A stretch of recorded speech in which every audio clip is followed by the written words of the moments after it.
One group that's thought to be particularly vulnerable is people with various physical disabilities. To some extent, especially people who come to acquire physical disabilities. Now, this brings up a certain amount of controversy because some people will say, well, if a person really doesn't want to live with a physical disability, that should be their choice, right? One famous case is the Sue Rodriguez case from Canada, right? She contracted, I believe it was multiple sclerosis, right? And had been an athlete and did not want to live with a disability, right? And of course, MS is a degenerative disease.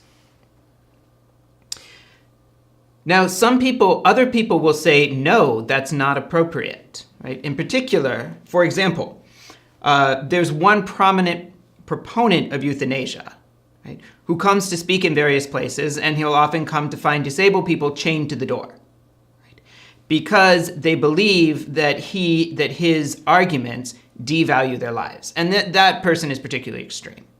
Okay. But here's something to illustrate the idea. So I often ask people this question. Suppose you're walking down the street with a friend who you know has a brother who's in a wheelchair, right? And is, let's say, paralyzed from the neck down. And you see someone going by in a wheelchair that's clearly paralyzed from the neck down. And you say to your friend, I'm really glad that our society let me kill myself if I ever end up in that state. Now, what do you think your friend would say? My guess is she would not be happy. Why? Because what you're saying is, oh, well, normally we don't want people committing suicide, but I'm sure glad when I'm like your brother, then I can do it. You can see why someone would receive that as an insult. Now, more broadly, we have the following concern. How a person feels when they first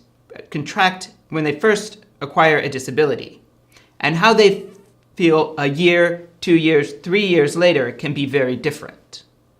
So what a lot of the disabled rights activists say is, it is our task to make people see that they can have a meaningful life with disability, not to accept their claim that they cannot.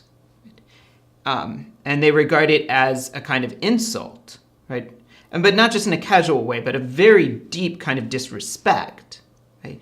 To say that having a physical disability is adequate grounds for voluntary active euthanasia. Right? And so this group, right, if we accept those claims, right, that people with various physical disabilities should not be able to get voluntary active euthanasia, right, well then it seems like this is a clear abuse that we need to guard against.